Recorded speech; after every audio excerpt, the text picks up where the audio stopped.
இந்த பைபிளில் சில பேருக்கு எப்போ ஞாபகம் வருதுன்னா, பேய் பயம் வந்துடுச்சுன்னா தான் ஞாபகம் வரும்.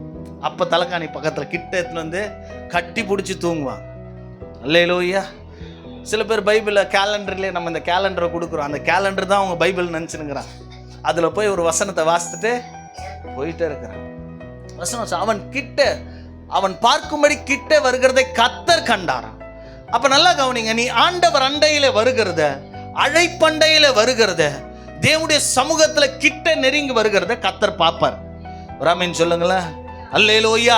நீ தூரமா இருந்தனா, சபைக்கு தூரமா இருந்தனா, உபவாசத்துக்கு தூரமா இருந்த, வேதத்துக்கு தூரமா இருக்கிற, வாக்குத்தத்தத்துக்கு தூரமா இருக்கிற, உன் வேலையை மாத்திர பார்த்துட்டு உனக்குண்டான காரியத்தை நீ செய்து கொண்டிருந்தனா, நீ கர்த்தருடைய கண்களிலே மறைக்கப்பட்டிருப்ப. உனக்கு கர்த்தர் பார்க்க மாட்டார்.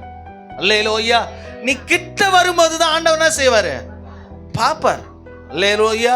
சத்தமாய் சொல்லுங்களா. அன்னால் ஆலயத்திற்குள்ளே வந்து விண்ணப்பம் பண்ண பொழுதுதான் அவருடைய சத்தம் கேட்கப்பட்டது. அல்லேலூயா.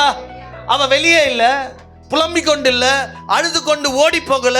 இன்றைக்கு மருத்துவர் அண்டையில போல யாருக்கிட்ட வந்தா? நம்ம ஆண்டவர் அண்டையில வரும்போதுதான் இந்த அழைப்புக்கு இணங்கவர்களாய் மாறும்.